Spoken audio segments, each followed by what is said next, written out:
Kristy is a Washingtonian through and through, raised in Deming, Washington. She's a PLU graduate and a Luther Seminary graduate. Compass Housing Alliance provides essential services and affordable housing for homeless and low-income people in the greater Puget Sound region. St. Andrews supports Compass with budgeted funds and with collection of socks, t-shirts, hats, hygiene items, etc., coordinated by our Dorcas Circle. Ann serves Compass Housing Alliance as Mission Advancement Officer. The Church of Steadfast Love is a congregation that operates inside the Compass Center in Pioneer Square. Pastor Daniels has served as pastor of this bilingual and diverse congregation since 2007. Pastor Kristy is here to share current news about Compass Housing Alliance, Church of Steadfast Love, and the work they do. Pastor Kristy is also our presiding minister for worship today. We welcome you. Thank you.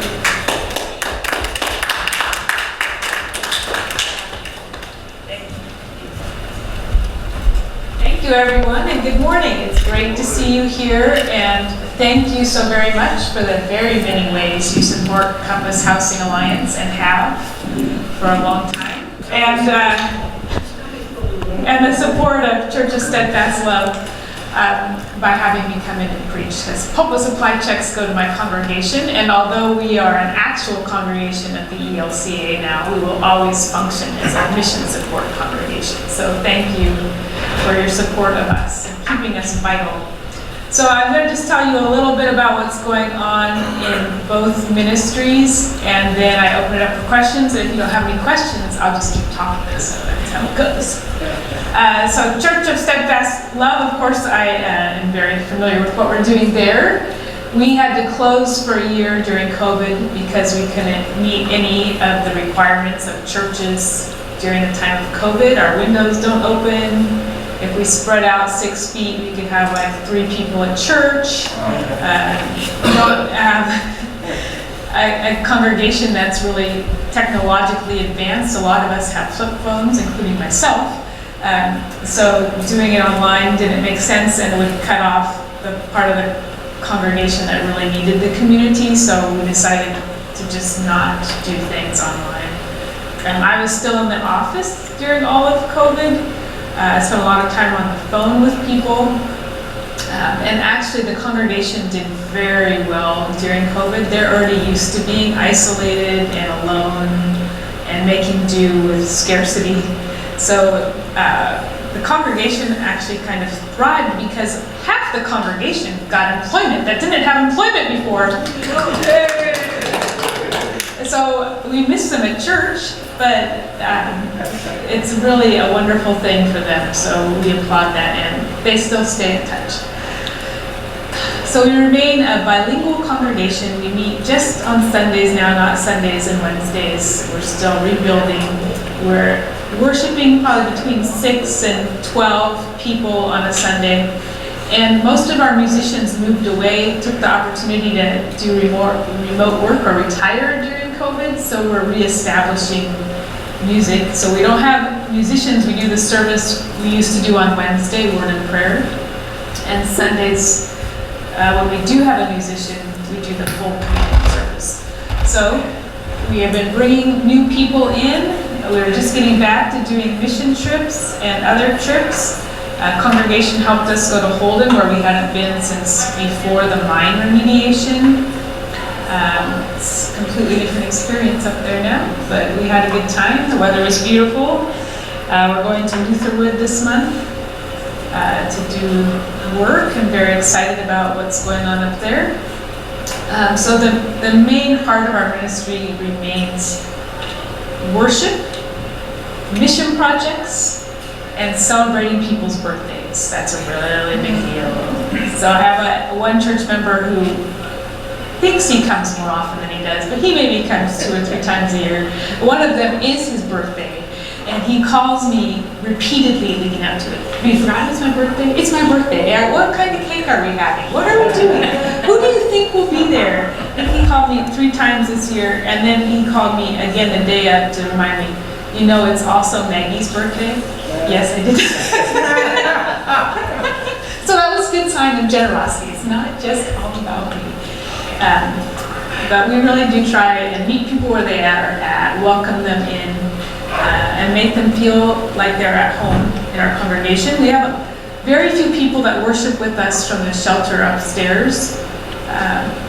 Often they'll come after they've moved out, when they realize that they need a community and a place to belong. We do have 3 people from upstairs coming right now, which maybe this doesn't sound like very many, but 12 people in our church is actually a lot of people. So they've started coming. They were very hesitant at first, and now they're kind of jumped in with both feet. And I saw the realization dawning on them the other day that almost every single person that worships there has experienced homelessness before. And so they can see this isn't going to be where they are forever. They're not stuck living in the shelter and on the streets and with these other extremely challenging situations. They can move into housing, they can get employment, they can build family and friends, they can, get employed, do all of these things they want to do, and still have a place to worship where they're known. That said, I really encourage people, once they get housing, to find a church in their new community, because we know how important that is, to have a church in your community. It generally takes people a little while before they feel comfortable enough to do that. And some of them go to church now in the morning in their community and come to church with us at night. So that's a really beautiful thing too. So that's what we're doing at Church of Steadfast Love. This is our fundraising month. We don't do it in person. We may one day get back to that, but we haven't done it in 5 or 6 years. All of my volunteers have moved away. So one of my church guys colors beautifully, and he colors, and I turn his artwork into a card. And then our poet laureate of our congregation has a little poem in here. So if you'd like to participate in supporting our congregation, I brought some cards today, but there's no pressure. We'd love to have you support us. But if you just want the card because it's cute, you can do that too. So then a little bit about CompassHousingAlliance. This is the part I was expecting Ann to do, so I didn't make notes. I apologize. I'm really bad at names. But we just called in a new executive director named Michael, who's been very involved in governments and in Seattle since he moved out here from the East Coast.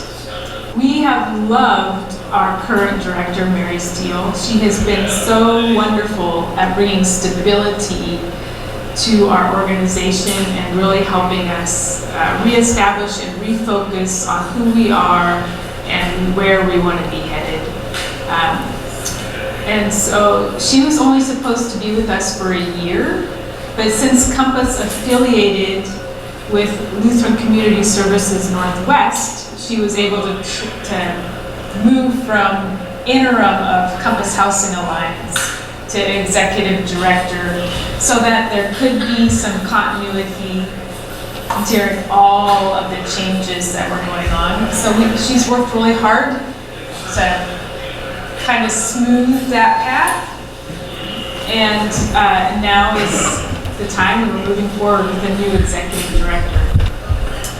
One of the other things Compass has done recently is open a new shelter in Auburn with the city down there, that we run it, and it's not all the way open yet. It's in a hotel, and in the course of remodeling the hotel that we thought was such a blessing and a gift, and it is, and it's going to be, but there's so many things that aren't right with it that we have to change, like all of the plumbing.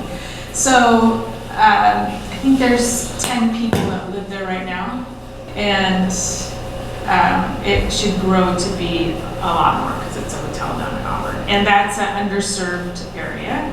So the city is very grateful that we are there, and the people living there are very grateful that we are there.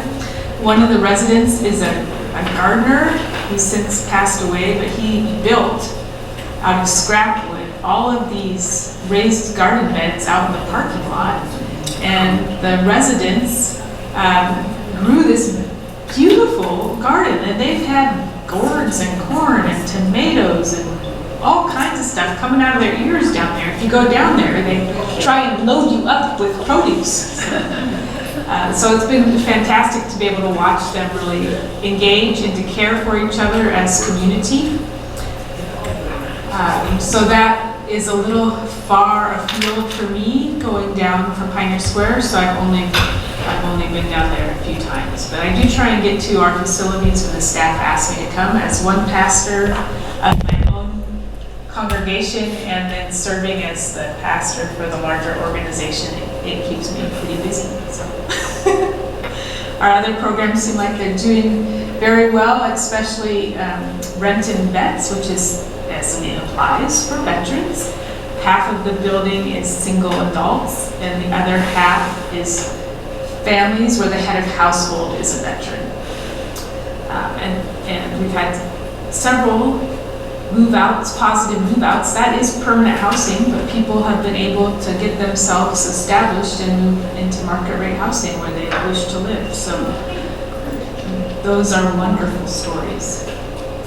So this is the time where I say, are there any questions? 'Cause I never know how much you know about what we're doing or what questions you might have. Yes? I do know a little bit more about Compass because I've been involved with collecting donations and things and had tours of several of their facilities. But you may have shared some of this when I was gone, but I think it's important to share some of the things that are in the building there where you are on First in Washington. Yes. Yeah, because the post office, Right, the bank, sure. all of those things. Okay. The shelter.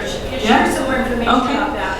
And then the different kinds of facilities you have, like the ones that are permanent housing, like Okay. Compass on Dexter. And Yeah, I can do that. Thank you very much.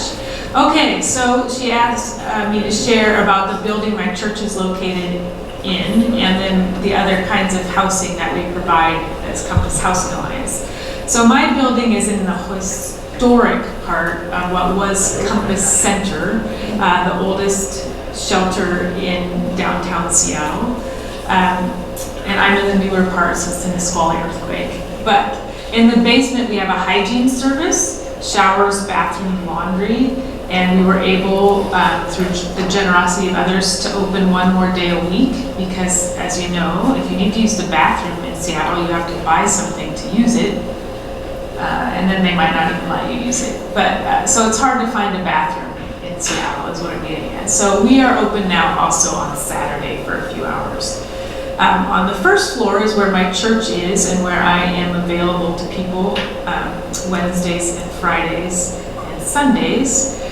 And we have a day program where people can access housing navigators, hot meals, basic information where they can charge their phones and other things that they might want to charge, where they can sleep in their chair, which is a very popular feature for people.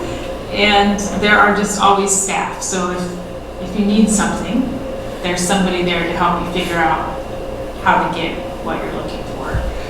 They also offer a variety of things like book groups and art groups and things like that. And people are very tired, so I'm sure they appreciate that they're offered, but they're not highly utilized for the day program. On that floor, we also have a post office so that people can get jobs and rent things, because you have to have a mailing address to be able to do that, where you can vote, sign up to vote. And we used to also have a bank, but we've closed the bank at the start of this year for a variety of reasons. One is it's a program that was hosted by a bank, and we were the only people using that kind of program, and it was just too expensive for them to maintain it, so they weren't updating our software for years, so it kept crashing. So if you can't provide a reliable service, then you're not really helping people, especially our people, because they want it yesterday.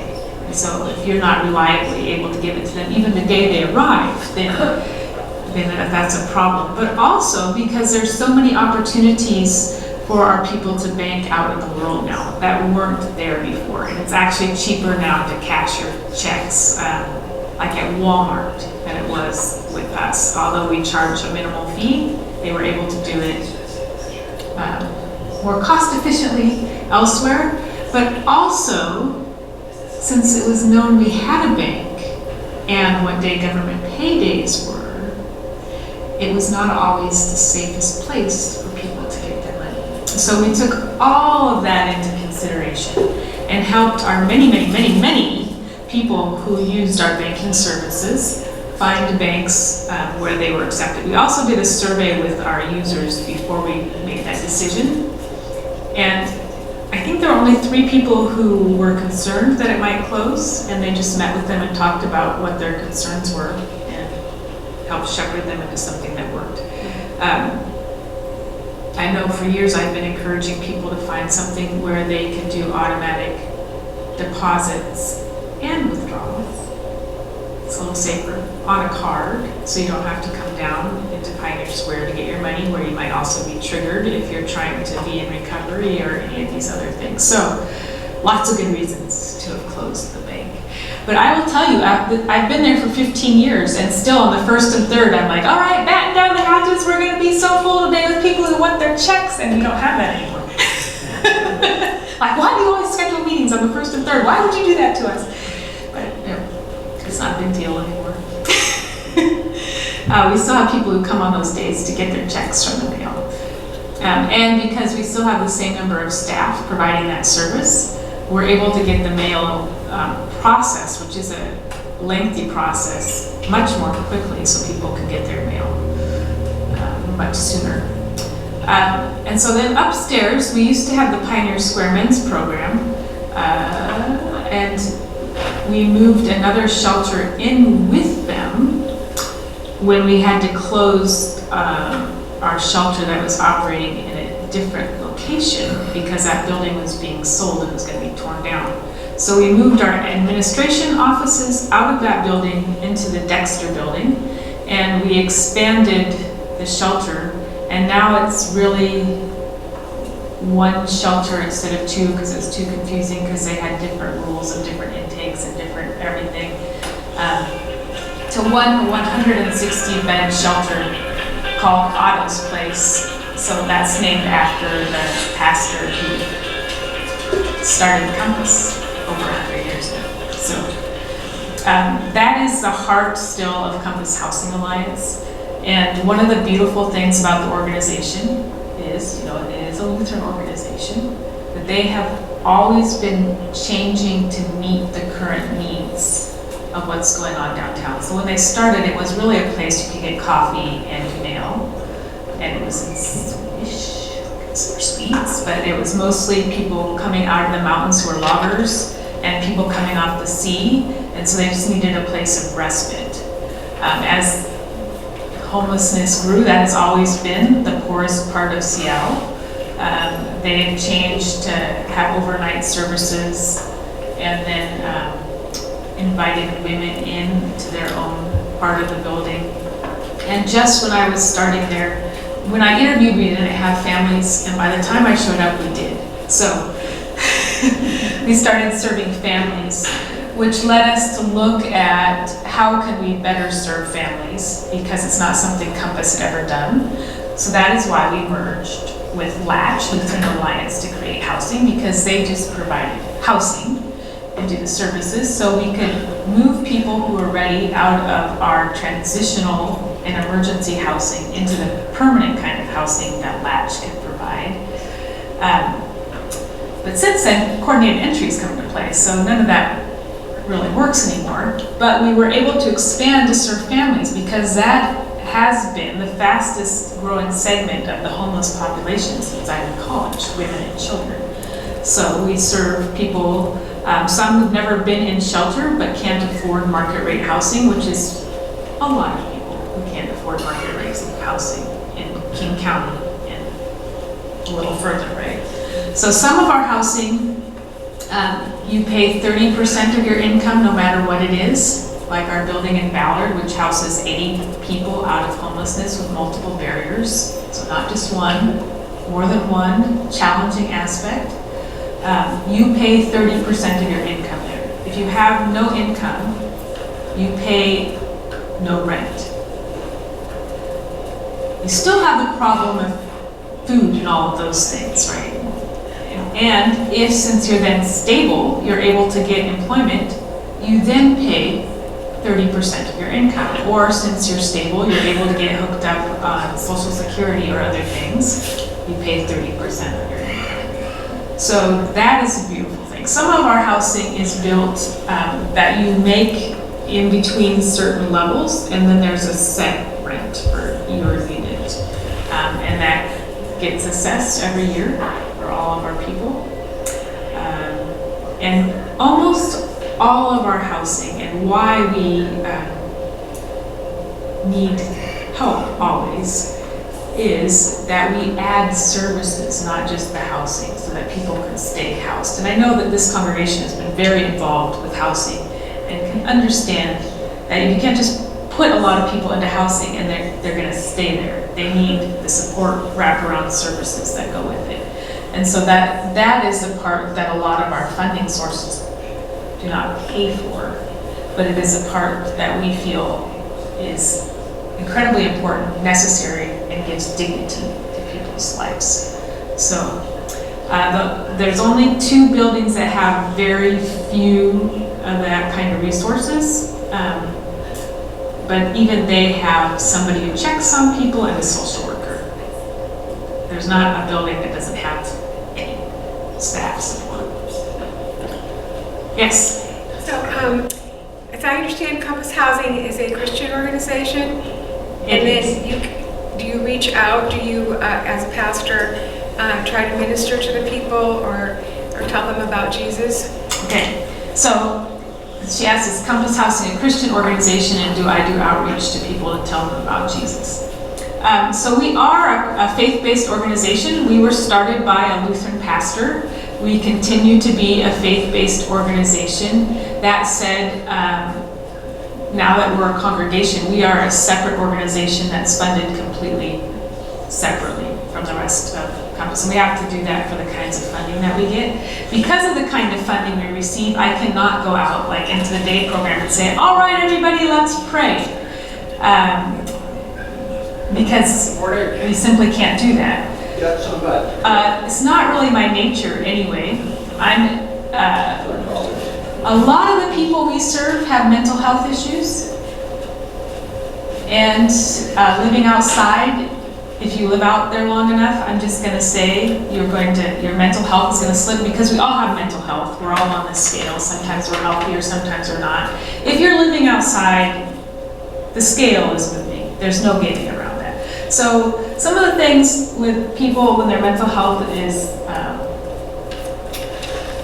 not good, one of the things they fixate on is religion. So some people Fixate on religion. Fixate on religion. Yeah. Religion, sex, and Bill Gates. Those are the 3 things that people fixate on. Bill Gates. Bill Gates, specifically Bill Gates, yeah. I'm sure it's different in other states, but in this state it's Bill Gates. So some people just seeing me if I'm wearing my collar is enough to make their day horrible, because they're gonna just erupt into ungovernable behavior that's gonna get them removed from the program for the day. So I let people come to me. Sometimes if there's a fight or something, I will go and try and help. I don't often wear my collar at work. I do always have my name tag on, and I've been there long enough that a lot of people do know who I am. But I cannot, in that situation, say, all right, let's all hold hands and pray together to make a peaceful end to this argument. If you were to say, if you were living there, to say, Pastor Kristy, will you pray with me? I can do that. And once there was a big fight in the mailroom on a payday. That was very common because so many people were there and trying to cut the line. This guy said, all right, Pastor Kristy, let's do a big prayer. I said, okay. So I started praying in the lobby. to minimal success, but I have to be asked. And I want to say that the other programs around us that are faith-based all have some sort of requirement or there's a punishment to participate. So people do not have to come to church, at Church of Steadfast Love. They don't have to be Christians. We are open and welcome to everyone. We assume that people have their own relationships, and if they don't and would like to begin to have a relationship, they can be referred to me, and I can refer them to a tradition that they're looking for, denomination, or welcome into my own worship space, which does happen. And we do have people who aren't believers who worship with us because they just feel so comfortable in our church space.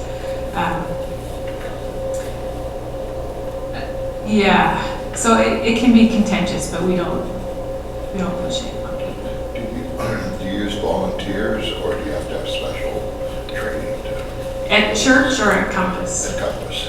Yes, we do welcome volunteers with open arms, and you have to go through our volunteer coordinator, Sam, and he just does a little interview with you and runs a background check because we work with very vulnerable people, and then tries to find a way for you to plug in. So a big volunteer opportunity that we used to have that we don't have anymore is churches for generations used to come and serve a meal at the Compass Center. We used to do that. Yeah. We used to do that regularly. Yeah, and it was such a blessing, and that's where I got to see a lot of people, and confirmation groups would come through and do tours with us and all kinds of things. But we don't have that opportunity anymore. We have a different organization, Operation Sack Lunch, that works out of our kitchen, and we can no longer have anybody under 18 in our building. And that is, do you want to know why? Okay. That's because we welcome everybody. And the only reason you might not be allowed to live in our building is if you're a arsonist. That's the only reason.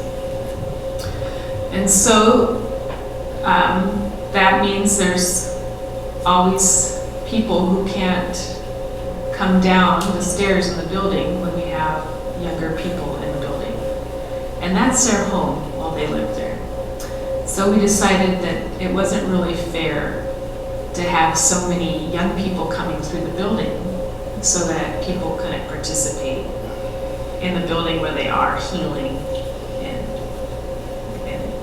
living. So we don't allow people under 18 in the building. But it's really changed my ministry. And I never thought I'd miss confirmation age people. But I did.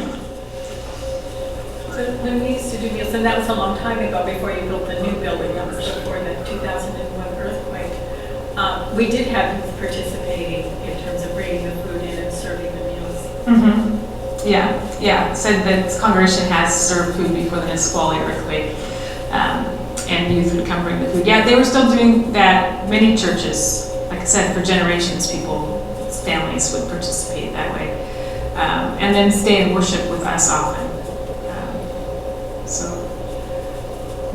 Every once in a while now I get a call from a church to go out to their confirmation room. So.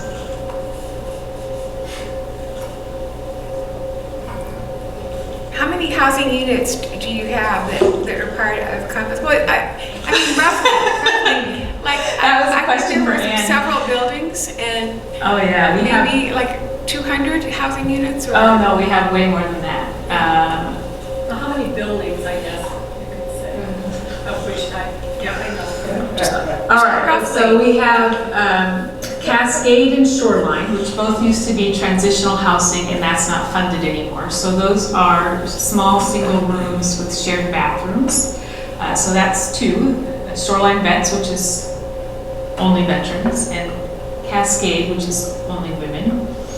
So they're their own kind of housing, even though they're now permanent housing because they were not built to be permanent housing. We built those two buildings. We built them to be transitional.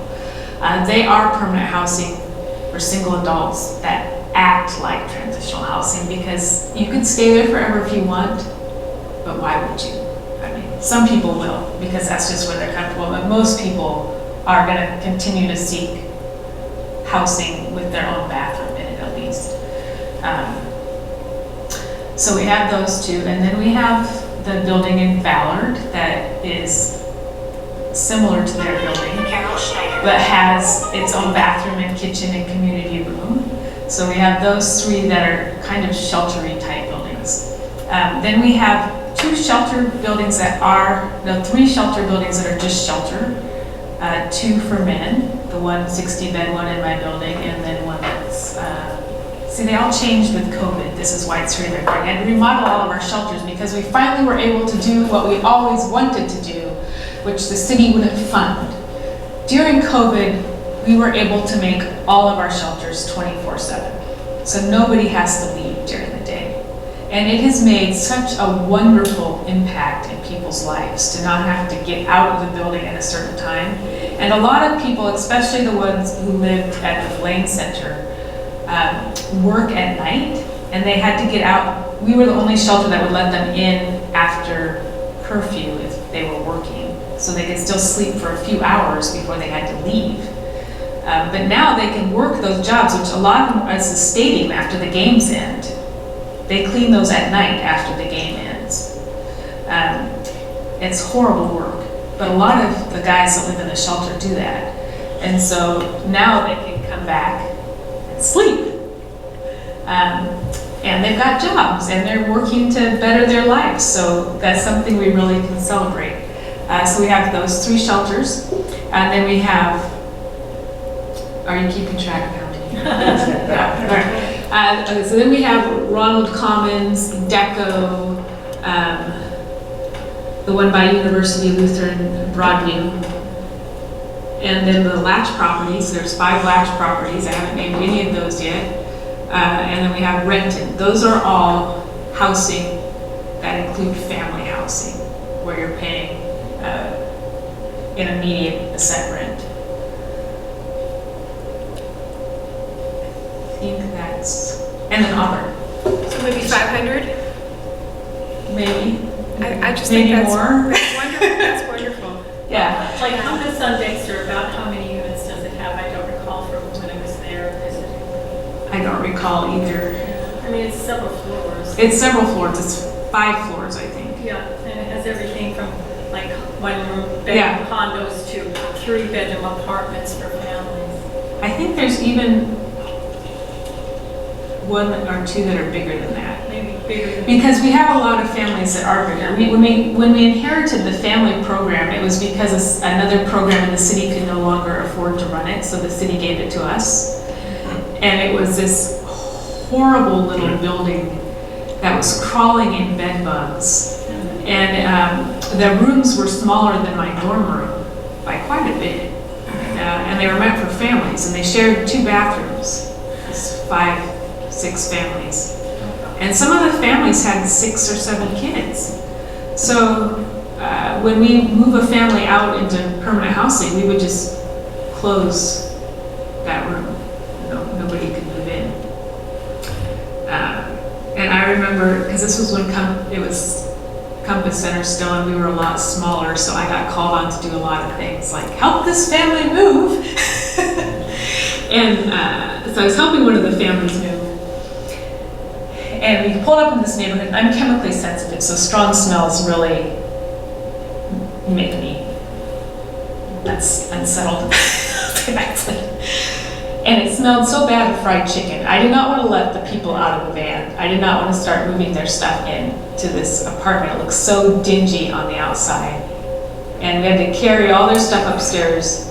And when I opened the door to their apartment, Compass had redone, cleaned, painted, refurbished, everything. It was so beautiful. And they put quilts from a congregation on each of the beds, so they would just be move-in ready. And the family just, you go from this little dingy box and you think that's all you're ever gonna have. But the people who were not happy, you wanna guess? The kids. They'd gone from a little community where they all got to play together in this room, all these families with their kids together, to just being with their family in their apartment. But Compass really, really, really tries to go above and beyond. We build our buildings, so I'm in other buildings, and not to knock them, we are all providing services that are so needed into the community. But one of the buildings I go into, because it's close to our other building and I've had several church members live there, it's so hygienic. Everything is white or metal, silver metal. They can't bring their own stuff in. It's hard plastics because of bed bugs and all those. I mean, I get why they're doing it. But could you at least make it beautiful? Because that's one of the things that I think we need as human beings, and something that we deserve. And so Compass does try to do that. It is so hard to maintain a building to look beautiful with the amount of hard usage that we give our buildings. But we really try. So that you will just, in the Lutheran understanding, right, where we're not going to share with you about our faith, but we want you to walk in and know that you are loved. You don't need to say anything. That's what we want.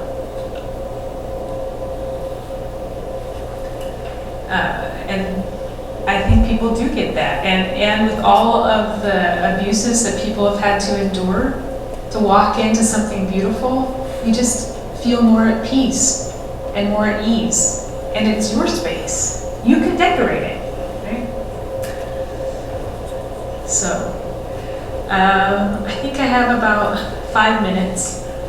I'll tell you about some of the challenges we're facing right now, and I'm sure you can guess what those are as well. Funding is, of course, always a challenge, but that's one that doesn't really interest me as a pastor.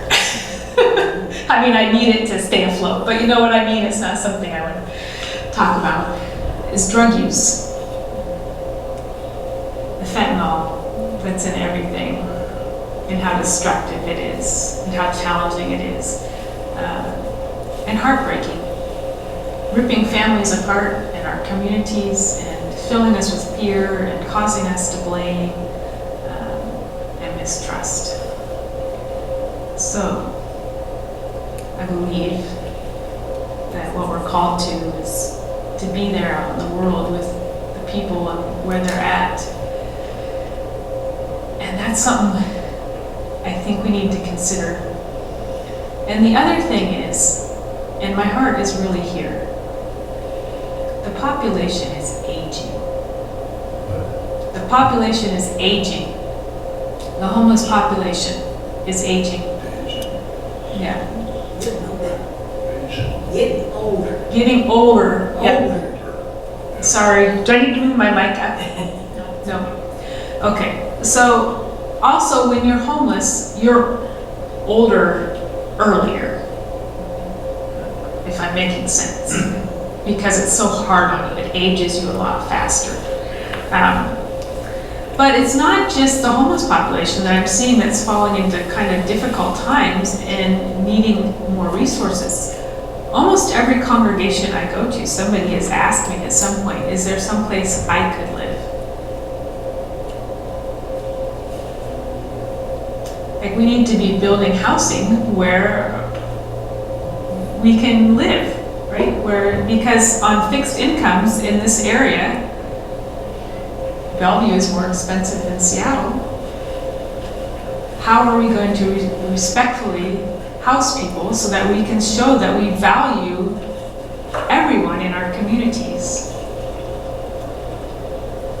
Everyone is important and necessary. So it brings many challenges to the work that we do, housing people who are older.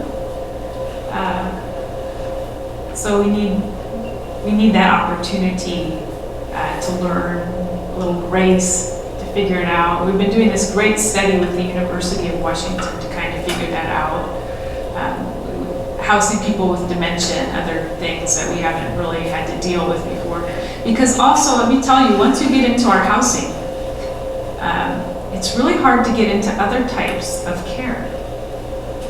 And one of the things that we are encountering that's really a struggle in the larger community is if somebody goes into the hospital, what we have to do is basically evict them from their apartment so that they can receive the next level of care. So it becomes on the hospital social work staff. And that's not really fair to them either, but it's certainly not fair to the people who need that next level of care and cannot get it. So those are just some things that we're struggling with right now. So you talked about follow-up, when people are, like the family you mentioned, move into an apartment. How does Compass follow up, provide services after they're out of your physical area? Right, that's an excellent question. So how do we continue to provide care to people? So it kind of depends on the program and how staffed they are, but we do try and follow people for a little while, and they're all, welcome to come back and check in with their staff. That is another thing that is a challenge for us, though, is because we have very high staff turnover. I am an anomaly at Compass where I've been there so long, but that's true across the board in the kind of work that we do, because it is very challenging work, right? So there is a lot of churn. Some of it's easier. I would say I'm the one generally that gets to hear from people when they've moved on. I might see them out in the community in a different program, like if they move from the shelter into our permanent housing. And even if they don't like me, because I'm not going to pretend that everybody likes me. Not everybody likes me or wants to use me as their pastor, right? But they'll say, "Oh, Pastor Kristy, you come here too," just to check in and see how they're doing. They might not have ever talked to me before. But people like to know that there's people out there that care about them. And I can say that I care about you. If I don't know you, I care about you. And I'm so glad to see you thriving in this new environment. I got to do that more before coordinated entry. Nothing against coordinated entry. It's a wonderful thing. It's meant to keep hard to house people from being overlooked. So everybody has to go through coordinated entry now. You get they do a little test with you and determine what kind of housing you qualify for. And then you're kind of tracked on that in a system of based off your vulnerability, how far up the line you move and things like that. Because one of the reasons you might become homeless is you have a very difficult personality. So it's easy to overlook people with very difficult personalities. And so we're really trying to battle that extremely long-term homelessness. Did I answer your question? Because I kind of Yeah. So we want to stay in touch, but it's kind of on you most of the time. I was wondering if it could be a job for a volunteer. Like if you had volunteers and you said, "This is a family that just moved, and here's their address. We want you to stop in and check on them once a week and make sure everything's okay, but maybe there's too much liability or..." It would have to be up to the resident. Yeah, that's something they would have to want. A lot of people who we think would benefit from that service are not going to want that service. So about visiting people, I think it is a beautiful idea. It's something that I was trained in social work that through the time has kind of come and gone as a thing to do. It is a beautiful thing, and if people wanted it, I'm sure that we would utilize your gift in that. But you have to bear in mind, and I tell myself this all the time in my church, these are adults.